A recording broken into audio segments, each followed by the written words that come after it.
ton cœur immaculé reçoit des horribles blasphèmes qui sont proférés contre toi. Donc c'est un chapelet que nous disons pour réparer les offenses qui sont commises au cœur de notre mère et à celui de son divin Fils. Cependant, ce chapelet nous permet de nous démarquer de la ligne de ces enfants blasphémateurs. Car, à travers ce chapelet, nous intercédons pour eux et demandons à notre mère de ne pas retarder l'occasion de les serrer dans ses bras.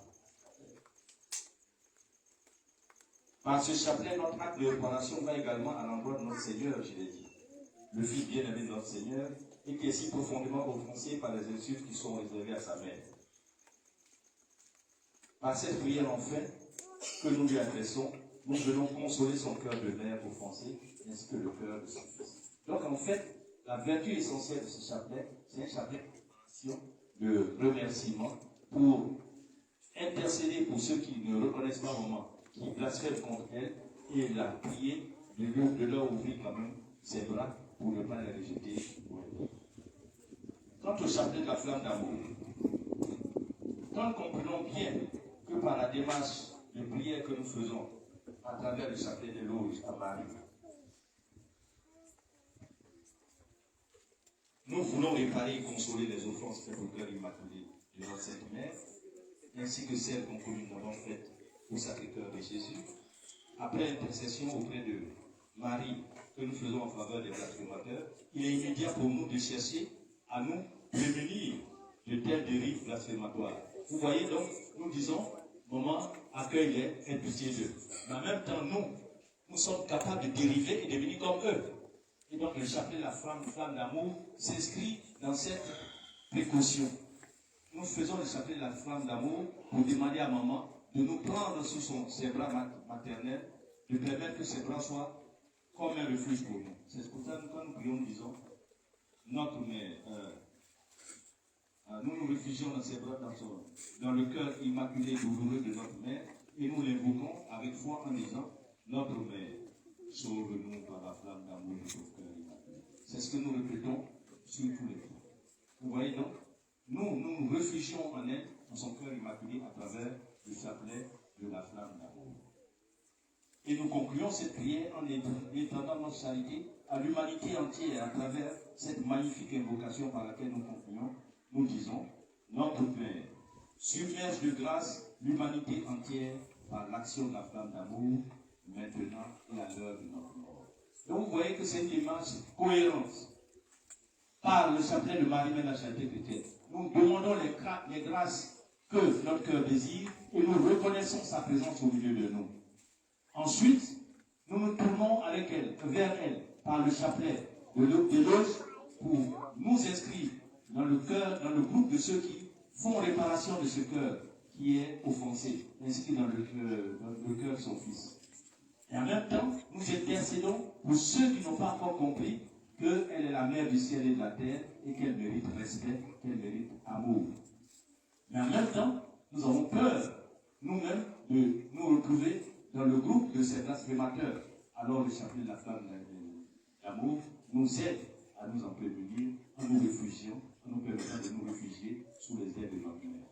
Voilà un peu pour ces chapelets. Et c'est ce qui fait la liaison entre ces trois chapelets. Je vous remercie pour tout ça. Maintenant, si vous avez une question, on peut la prendre en attendant que... Merci.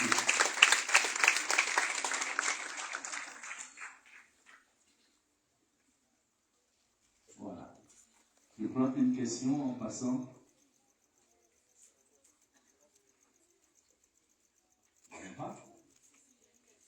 Elle est où? Donnez-lui le micro, s'il vous plaît.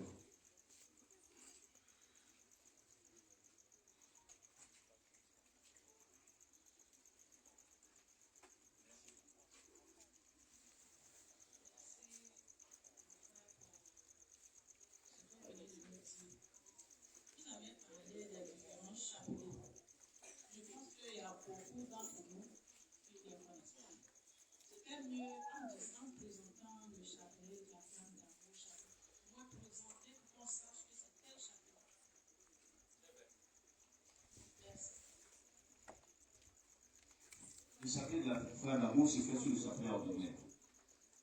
Le chapelet ordinaire, c'est celui que j'ai en poche. C'est le chapelet qu'on a à l'église. C'est sur ce chapelet-là qu'on fait le chapelet de la flamme d'amour. Le chapelet de l'os,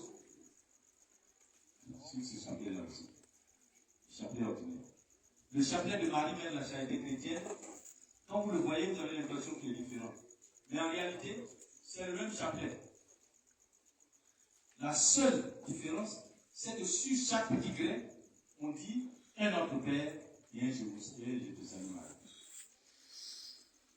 La seule différence, c'est que sur chaque petit grain, on dit une fois un Notre Père et une fois un Je te salue Marie.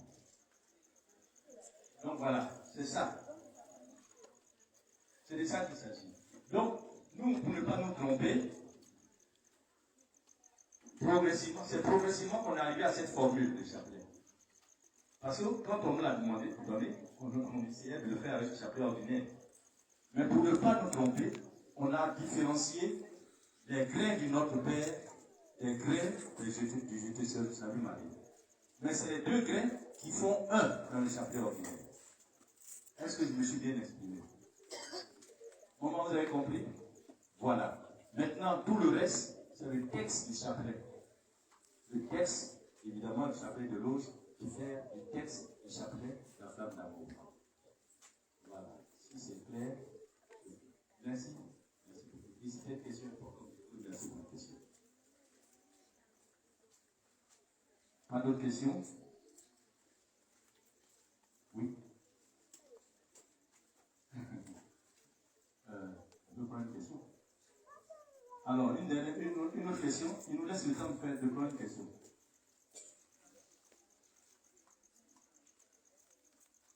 Il n'y a pas de question? Je sais qu'on a tout compris. Ou bien alors, peut-être que ça a été très, très difficile pour ne pas comprendre grand-chose. Il y a une question là? Voilà. Merci.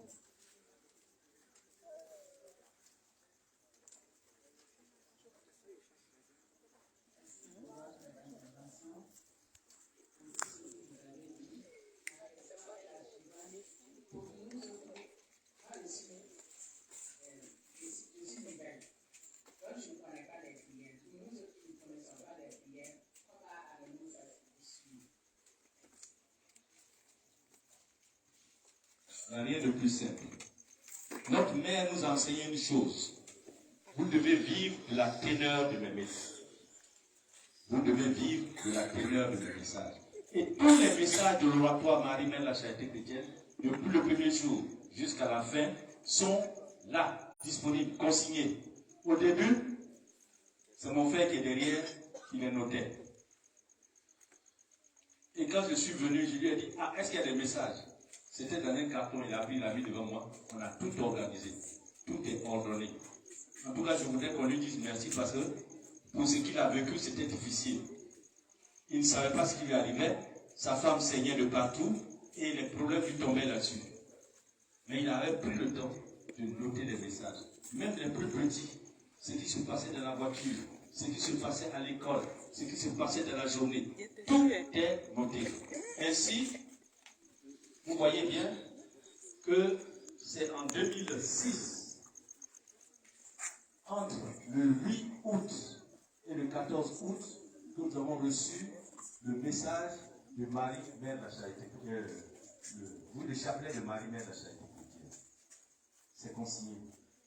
Et donc, pour faire cet enseignement, je voulais voir quel jour on a reçu. En fait, la date n'a pas été précisée. Il est mis dans une fourchette. La mère avait annoncé, elle dit, le 14, j'ai hâte d'être dans mon oratoire, etc. Bon, à l'époque, on ne savait pas ce que ça voulait dire. Parce que, en fait, il s'agissait de sa statue. Et donc, le 14, elle nous annonce, mon chapelet, vous l'avez déjà, parce que le Père Dieu vous l'a donné. Et nous notons que dans les inscriptions, il est placé entre le 8 août et le 14 août. Donc tout est consigné. Il suffit de demander, on vous le donne, et puis bon, il y a des personnes de bonne volonté qui pourront vous expliquer comment ça se passe. Je vous remercie.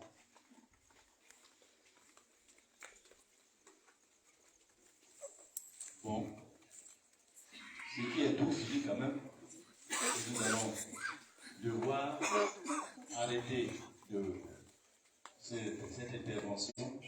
Bon, c'est pas faute de combattants, je sais que vous avez des questions à poser. Et puis ici, les questions nous viennent. N'oubliez pas que nous sommes disponibles, toujours à vos côtés, pour vous apporter ce qu'il faut. Je vous remercie.